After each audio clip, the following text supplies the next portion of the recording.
Hello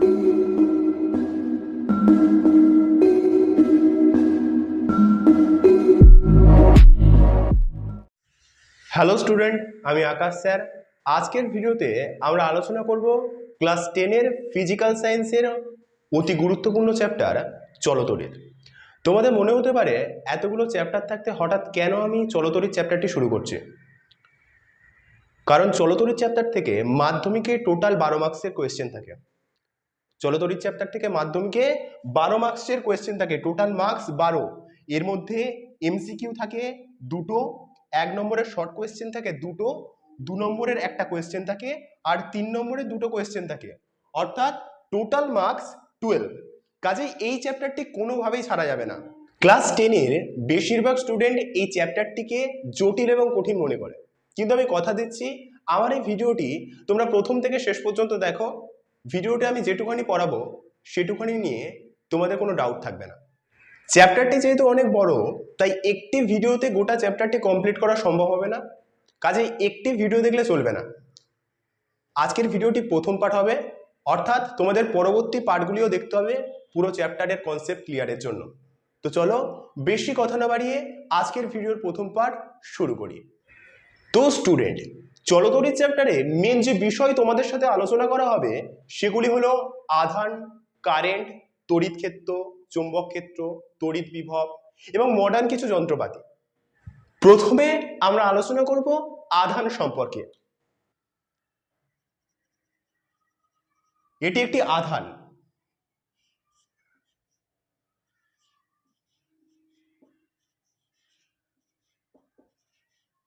একে ইংরেজিতে বলা হয় চার্জ। তো তোমাদের মনে হতে পারে আধান কি? আধান বা তড়িতাদান। তড়িতাদান হলো তড়িৎগ্রস্ত বস্তুর সেই ধর্ম যে ধর্মের জন্য ওই বস্তুটিকে একটি তড়িৎ চৌম্বক ক্ষেত্রের মধ্যে রাখলে বস্তুটি একটি বল অনুভব করে। তড়িতাদান হলো তড়িৎগ্রস্ত বস্তুর সেই ধর্ম যে ধর্মের জন্য ওই বস্তুটিকে একটি তড়িৎ চৌম্বক ক্ষেত্রের মধ্যে রাখলে বস্তুটি একটি বল অনুভব করে। কোনো আধান কোনো বস্তু বা বডির মধ্যে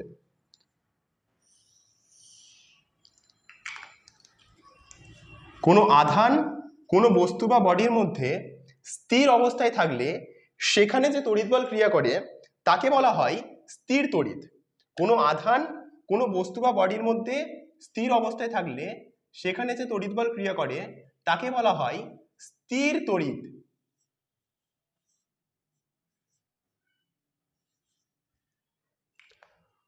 আর পরিবাহীর মধ্যে আধান যদি গতিশীল অবস্থায় থাকে, পরিবাহীর মধ্যে আধান যদি গতিশীল অবস্থায় থাকে তাকে বলা হয় প্রবাহী তড়িৎ বা চলতরিৎ। পরিবাহীর মধ্যে আধান যদি গতিশীল অবস্থায় থাকে তাকে বলা হয় প্রবাহী তড়িৎ।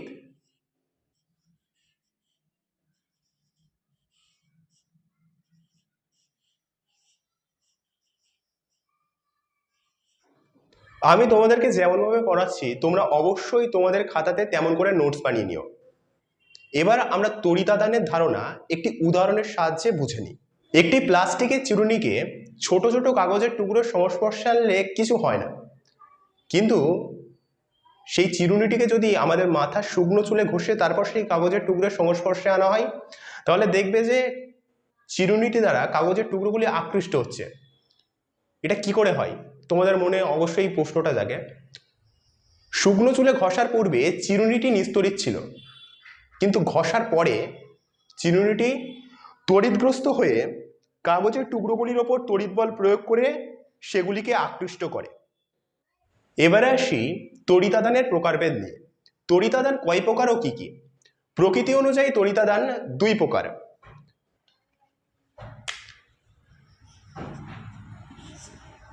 এক নম্বর হলো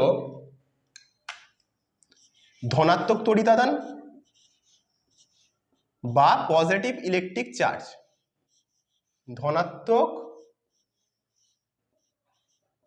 তড়িতাদান বা পজিটিভ ইলেকট্রিক চার্জ, একে আমরা চিহ্নিত করি প্লাস ভিই দিয়ে। অর্থাৎ আমি যদি কোনো জায়গায় প্লাস ভিই দিই তাহলে তোমাদের বুঝতে হবে যে ওটা ধনাত্মক তড়িতাদান বা পজিটিভ ইলেকট্রিক চার্জ। আর 2 নম্বর হলো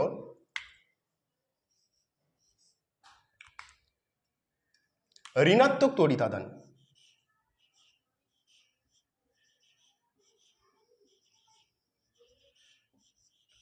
দু নম্বর হলো ঋণাত্মক তড়িতাদান বা নেগেটিভ ইলেকট্রিক চার্জ।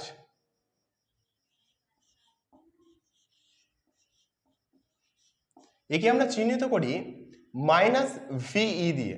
অর্থাৎ আমি যদি কোথায় মাইনাস ভি দিই তাহলে তোমাদের বুঝে নিতে হবে ওটা হচ্ছে ঋণাত্মক তড়িতাদান বা নেগেটিভ ইলেকট্রিক চার্জ।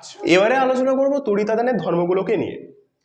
তড়িতাদানের দুটি গুরুত্বপূর্ণ ধর্ম হলো, এক, সমজাতীয় তড়িতাদান পরস্পরকে বিকর্ষণ করে। সমজাতীয় তড়িতাদান পরস্পরকে বিকর্ষণ করে এর মানেটা কি? দুটি তড়িতাদান হলো প্লাস এবং প্লাস, এই দুটি হচ্ছে সমজাতীয় তড়িতাদান, অর্থাৎ এরা পরস্পরকে বিকর্ষণ করছে। আর একটি হলো মাইনাস ও মাইনাস, এরাও পরস্পরকে বিকর্ষণ করছে। অর্থাৎ দুটি সমজাতীয় তড়িতাদান পরস্পরকে বিকর্ষণ করে। আর দু নম্বর হলো বিপরীত জাতীয় তড়িতাদান পরস্পরকে আকর্ষণ করে। বিপরীত জাতীয় তড়িতাদান পরস্পরকে আকর্ষণ করে, এটা বুঝিয়ে দিই। দুটি বিপরীত জাতীয় তড়িতাদান হলো প্লাস এবং মাইনাস, এরা পরস্পরকে আকর্ষণ করে।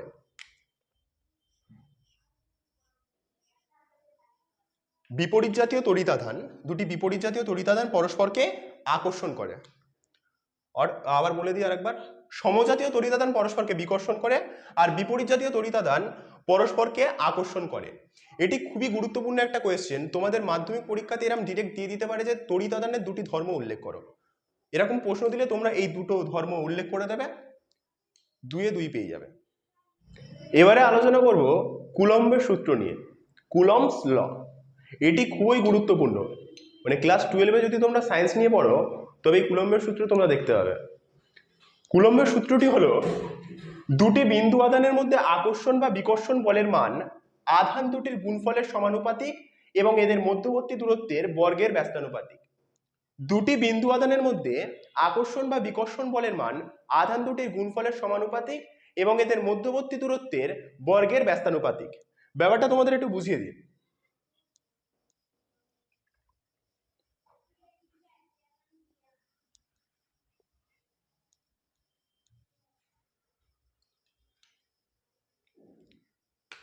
দুটি বিন্দু আধান Q1 ও Q2,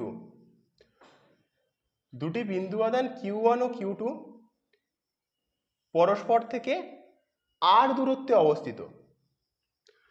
দুটি বিন্দু আধান Q1 ও Q2 পরস্পর থেকে r দূরত্বে অবস্থিত।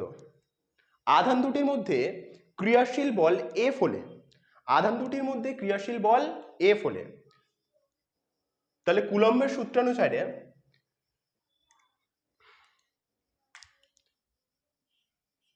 F সমানুপাতি Q1 Q2 এবং F সমানুপাতি এবং F সমানুপাতি 1/r²। দুটি বিন্দু আধান Q1 ও Q2 পরস্পর থেকে r দূরত্বে অবস্থিত। এটা আমি লিখলাম না, তোমরা খাতাতে লিখে নাও, বলছি আবার বলছি লিখে নাও। দুটি বিন্দু আধান Q1 ও Q2 পরস্পর থেকে r দূরত্বে অবস্থিত এবং এদের মধ্যে ক্রিয়াশীল বল F হলে কুলম্বের সূত্রানুসারে F সমানুপাতি Q1 Q2 এবং F সমানুপাতি 1/r²। অতএব F সমানুপাতি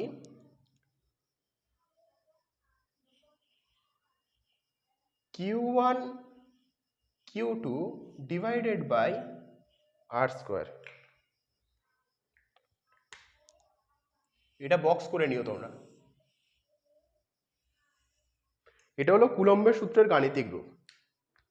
এবারে সমানুপাতিটা তুলতে গেলে কি হয় তোমরা অবশ্যই জানো, F is equal to K into Q1 into Q2,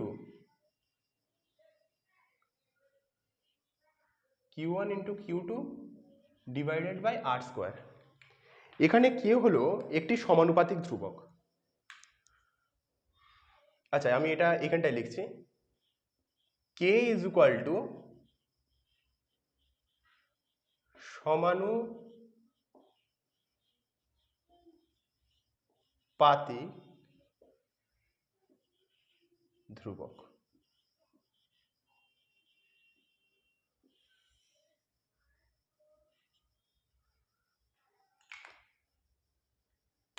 এটাও তোমরা বক্স করে নিও।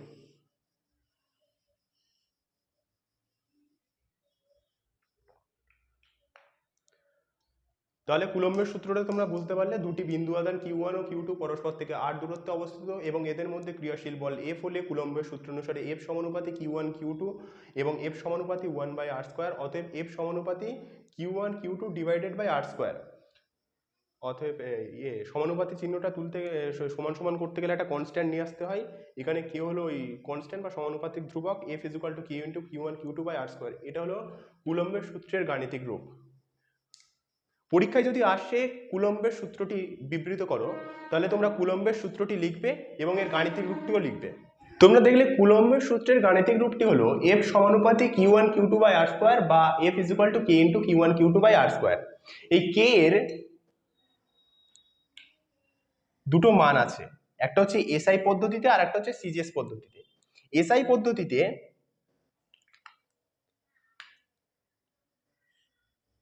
K is equal to 1/4 epsilon. SI পদ্ধতিতে K is equal to 1/4 epsilon. এটা একেবারেই তোমাদের কাছে নতুন জিনিস, এপসিলন, EPSILON। এই এপসিলন হলো মাধ্যমের তড়িৎভেদ্যতা। লিখে দিই, এপসিলন হলো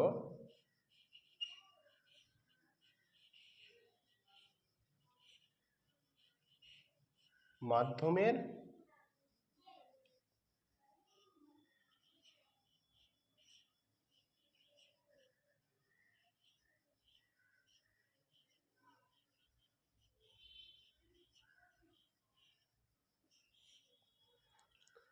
SI পদ্ধতিতে K is equal to 1/4 epsilon, epsilon is equal to মাধ্যমের তড়িৎভেদ্যতা।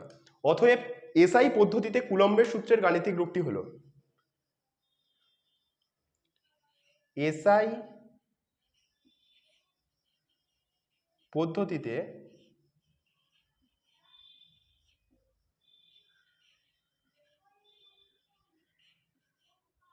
কুলম্বের সূত্রের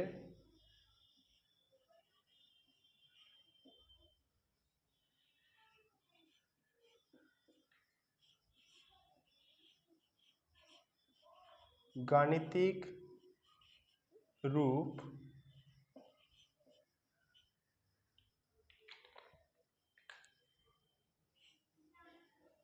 F is equal to K এর জায়গায় 1/4 epsilon, 1/4 epsilon into 1/4 epsilon into যেমনটা ছিল Q1 Q2 divided by r square.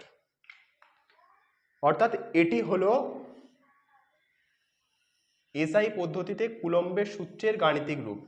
SI পদ্ধতিতে কুলম্বের সূত্রের গাণিতিক রূপ তো হয়ে গেল, এবারে CGS পদ্ধতিতে কুলম্বের সূত্রের গাণিতিক রূপ। CGS পদ্ধতিতে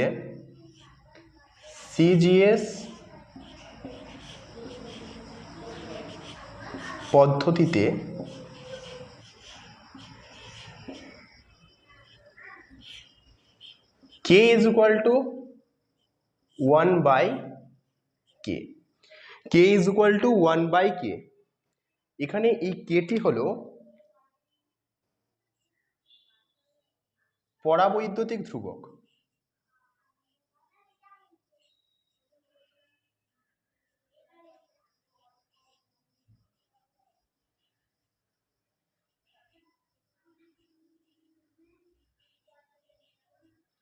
এখানে এই কেটা হলো পরাবৈদ্যুতিক ধ্রুবক, ইংরেজিতে বলা হয় ডাই ইলেকট্রিক কনস্ট্যান্ট। অতএব সিজিএস পদ্ধতিতে কুলম্বের সূত্রের গাণিতিক রূপটি হলো, সিজিএস পদ্ধতিতে কুলম্বের সূত্রের গাণিতিক রূপটি হলো, তোমরা লিখে নিও, আমি আর লিখছি না। F is equal to 1 by K into Q1 Q2 by R square. F is equal to 1 by K into Q1 Q2 by R square. এটি হলো সিজিএস পদ্ধতিতে কুলম্বের সূত্রের গাণিতিক রূপ। আরেকবার বলে দিই, F is equal to K into Q1 Q2 by R square। এখানে সিজিএস পদ্ধতিতে K is equal to 1 by K, এখানে এই কেটি হলো পরাবৈদ্যুতিক ধ্রুবক বা ডাইলেকট্রিক কনস্ট্যান্ট। আর এই কেটা কি বলেছিলাম, এই কেটা তোমাদেরকে বলেছিলাম সমানুপাতিক ধ্রুবক। এই যে কে, এটা হচ্ছে সমানুপাতিক ধ্রুবক, আর এই 1 বাই কে এই কেটা পরাবৈদ্যুতিক ধ্রুবক বা ডাইলেকট্রিক কনস্ট্যান্ট। তাহলে সিজিএস পদ্ধতিতে কুলম্বের সূত্রের গাণিতিক রূপটি হয় F is equal to 1 by K into Q1 Q2 divided by R square। CGS এবং এসআই পদ্ধতিতে কুলম্বের সূত্রের গাণিতিক রূপ তো আমরা জানলাম, কিন্তু আর একটা জিনিস আছে, এসআই পদ্ধতিতে বায়ু মাধ্যমে কুলম্বের সূত্রের গাণিতিক রূপ। এসআই পদ্ধতিতে কুলম্বের সূত্রটি কি ছিল? F is equal to 1 by 4 pi epsilon into Q1 Q2 divided by R square। F is equal to 1 by 4 pi epsilon into Q1 Q2 by R square। SI পদ্ধতিতে বায়ু মাধ্যমে কুলম্বের সূত্রের গাণিতিক রূপেও তেমন কিছু পরিবর্তন হবে না, শুধুমাত্র এখানটায় এপসিলনের পরিবর্তে এপসিলন নট বসবে। এপসিলনের পরিবর্তে এপসিলন নট বসবে।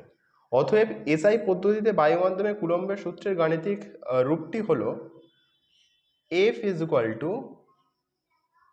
1 by 4 pi epsilon naught into Q1 Q2 divided by R square। F is equal to Q1 Q2 divided by R square। তাহলে তোমাদের পরীক্ষাতে যদি আসে এসআই পদ্ধতিতে কুলম্বের সূত্রের গাণিতিক রূপ কি, তাহলে ঘাবড়াবে না, লিখবে F is equal to 1 by 4 pi epsilon naught into Q1 Q2 by R square। এটা যেন মনে থাকে। এবারে এখানে কয়েকটা জিনিস তোমাদের একটু মনে রাখতে হবে, এটা তোমরা লিখে নাও, আমি মুছে দিচ্ছি।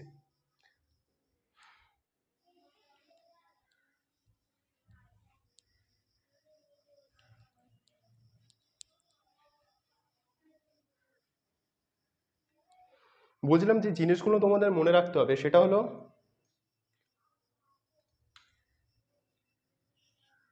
Epsilon not is equal two 8.854 into 10 to the power minus 12। 8.854 into 10 to the power minus 12 c square n to the power minus 1 m to the power minus 2। Epsilon naught is equal to 8.854 into 10 to the power minus 12 c square n to the power minus 1 m to the power minus 2। আর একটা হলো 1 by 4 pi epsilon naught is equal to 9 into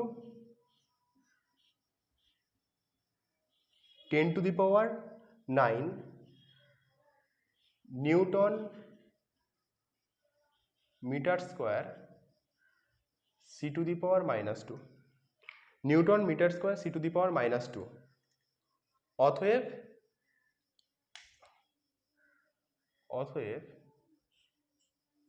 F is equal to 9 into 10 to the power 9 into 10 to the power 9 dot Q1 Q2 divided by R square, Q1 Q2 divided by R square. আর একবার বলে দিই, epsilon naught is equal to 8.854 into 10 to the power minus 12 c square into the power minus 1 m to the power minus 2, 1 by 4 pi epsilon naught is equal to 9 into 10 to the power 9 n m to the power 2 c to the power minus 2। অতএব f is equal to 9 into 10 to the power 9 dot q1 q2 divided by r। CGS পদ্ধতিতে বায়ুবন্ধনে কুলম্বের সূত্রের গাণিতিক রূপ। CGS পদ্ধতিতে কুলম্বের সূত্রের গাণিতিক রূপটি কি ছিল? সিজিএস পদ্ধতিতে কুলম্বের সূত্রের গাণিতিক রূপটি ছিল F is equal to 1 by k into q1 q2 divided by r square।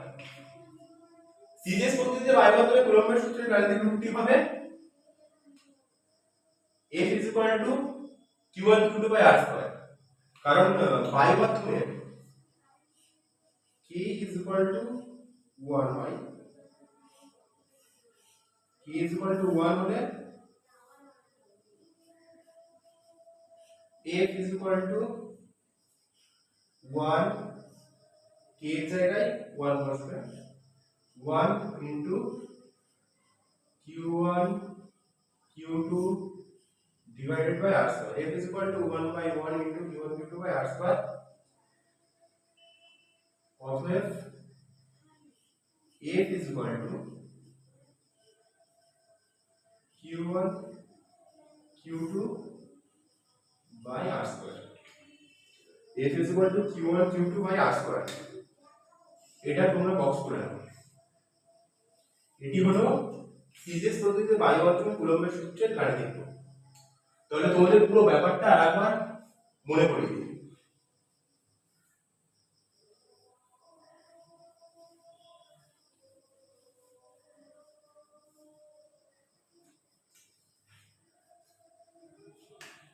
এক নম্বর সিজিএস পদ্ধতি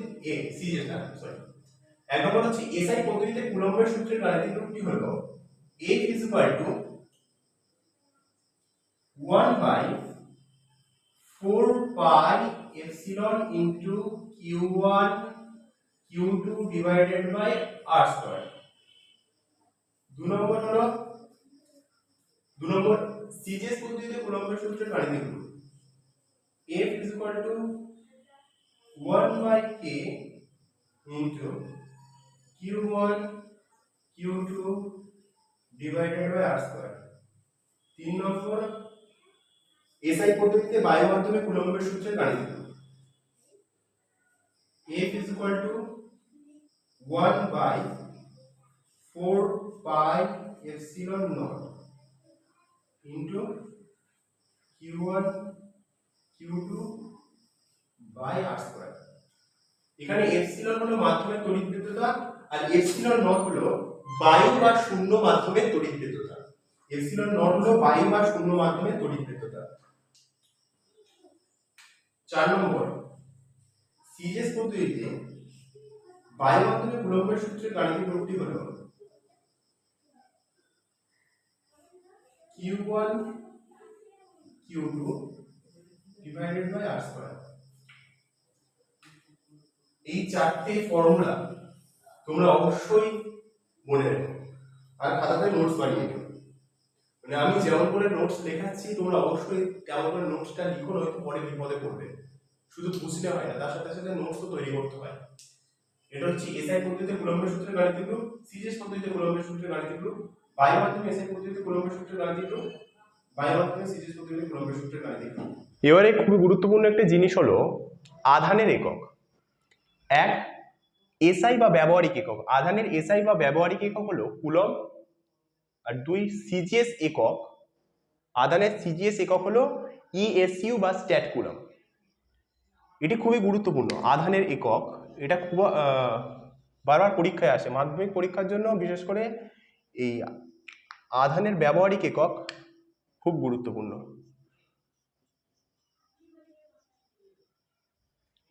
অর্থাৎ তাহলে কি হলো, আধানের এসআই একক হলো কুলম্ব, সিজিএস একক হলো স্ট্যাট কুলম্ব। এসআই একক কুলম্ব, সিজিএস একক স্ট্যাট কুলম্ব। এবারে তোমাদেরকে কুলম্ব এবং স্ট্যাট কুলম্বের সংজ্ঞা দিই। এটা আমি আর বোর্ডে লিখছি না, আমি বলে দিচ্ছি, তোমরা খাতায় লিখে নাও। প্রথমে পয়েন্ট করে লেখো কুলম্ব। কুলম্বের সংজ্ঞা হলো দুটি সমজাতীয় এবং সমপরিমাণ বিন্দু তড়িতাদানকে শূন্যস্থানে বা বায়ুতে পরস্পর থেকে 1 মিটার দূরে রাখলে, দুটি সমজাতীয় এবং সমপরিমাণ বিন্দু তড়িতাদানকে শূন্যস্থানে বা বায়ুতে পরস্পর থেকে 1 মিটার দূরে রাখলে যদি তাদের মধ্যে 9 × 10⁹ নিউটন বিকর্ষণ বল ক্রিয়া করে, যদি তাদের মধ্যে 9 × 10⁹ নিউটন বিকর্ষণ বল ক্রিয়া করে, তাহলে প্রতিটি আধানকে 1 কুলম্ব বলে। দুটি সমজাতীয় এবং সমপরিমাণ বিন্দু তড়িতাদানকে শূন্যস্থানে বা বায়ুতে পরস্পর থেকে 1 মিটার দূরে রাখলে যদি তাদের মধ্যে 9 × 10⁹ বিকর্ষণ বল ক্রিয়া করে, 9 × 10⁹ নিউটন, এটা লিখে দিই, 9 × 10⁹ নিউটন বিকর্ষণ বল ক্রিয়া করে, তাহলে প্রতিটি আধানকে 1 কুলম্ব বলে। তাহলে প্রতিটি আধানকে 1 কুলম্ব বলে। এটার আরেকটা সংজ্ঞা দেওয়া যায়, সেটি হলো সিলভার নাইট্রেট দ্রবণে যে পরিমাণ তড়িৎ চালনা করলে ক্যাথোডে 0.001118 গ্রাম সিলভার জমা হয়।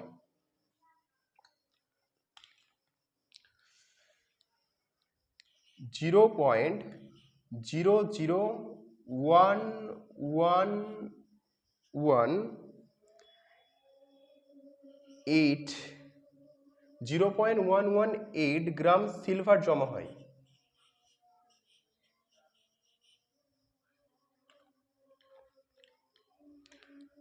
সিলভার নাইট্রেট দ্রবণে যে পরিমাণ তড়িৎ চালনা করলে ক্যাথোডে 0.001118 গ্রাম সিলভার জমা হয়, সেই পরিমাণ তড়িৎকে 1 কুলম্ব বলে।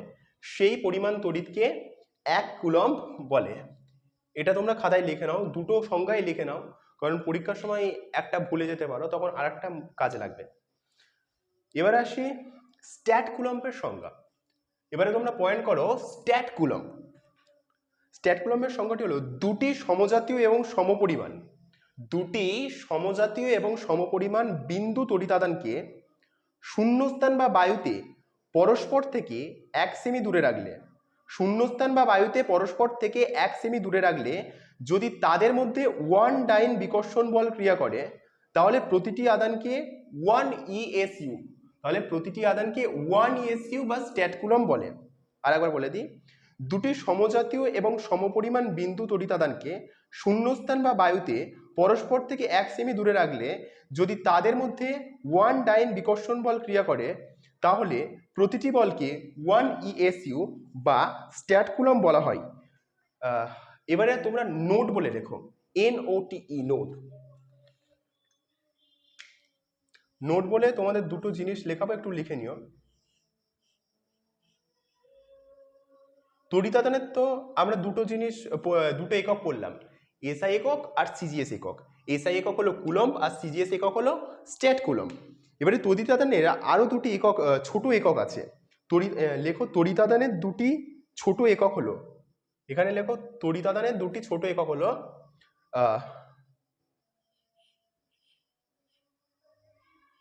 মিলি কুলম্ব।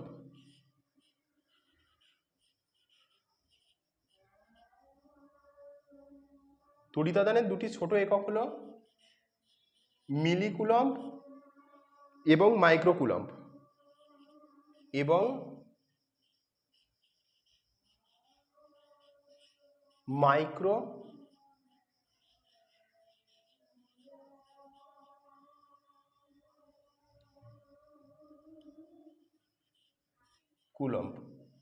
মিলি কুলম্ব এবং মাইক্রো কুলম্ব হলো তড়িতাদানের দুটি ছোট একক।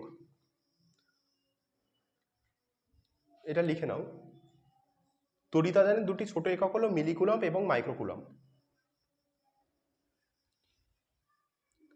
আর একটা জিনিস লিখে নাও,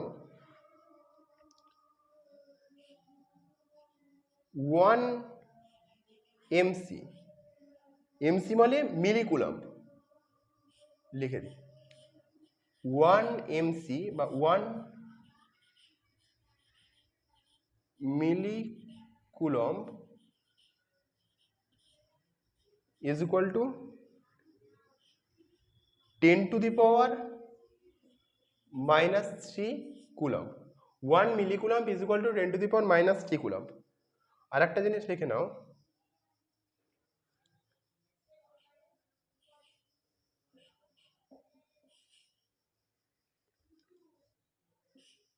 1 মিউসি মানে 1 মাইক্রোকুলম্ব।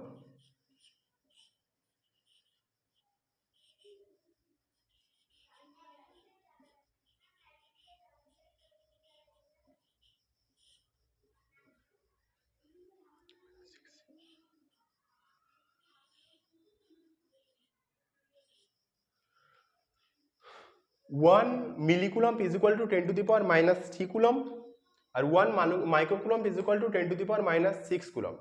এটা খুব গুরুত্বপূর্ণ, এটা হয়তো পরীক্ষায় আসে না, তবে তোমরা যখন এই চ্যাপ্টারে অঙ্ক করবে তখন এগুলো কিন্তু কাজে লাগবে।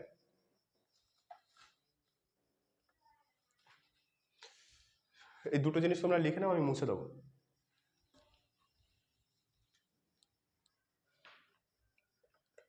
এবারে আরেকটি গুরুত্বপূর্ণ জিনিস তোমাদেরকে বলি, এই তো তোমরা দুটো একক দেখলে, এসআই একক কুলম্ব আর সিজিএস একক স্ট্যাট কুলম্ব, এদের মধ্যে সম্পর্ক কি? যদি পরীক্ষায় আসে আধানের দুটি এককের মধ্যে সম্পর্ক লেখো, বা সিজিএস একক বা সিজিএস ও এসআই এককের মধ্যে সম্পর্ক লেখো, বা কুলম্ব এবং স্ট্যাট কুলম্বের মধ্যে সম্পর্ক লেখো, যদি এরকম কোনো ধরনের প্রশ্ন আসে তখন তোমরা লিখবে 1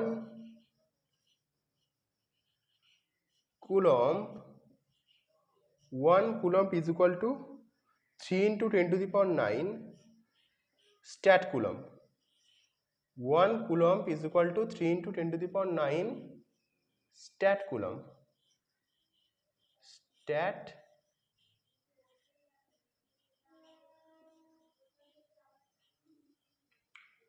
1 coulomb is equal to 3 into 10 to the power 9 stat coulomb। এটাও কিন্তু খুব গুরুত্বপূর্ণ, এটাও পরীক্ষায় আসতে পারে।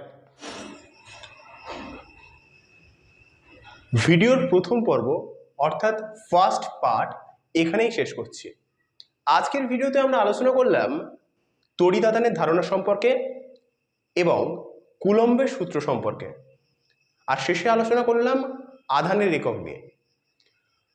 তো এখানকার মধ্যে সব থেকে গুরুত্বপূর্ণ প্রশ্ন হচ্ছে কুলম্বের সূত্রটি বিবৃত করো এবং এর গাণিতিক রূপটি লেখো।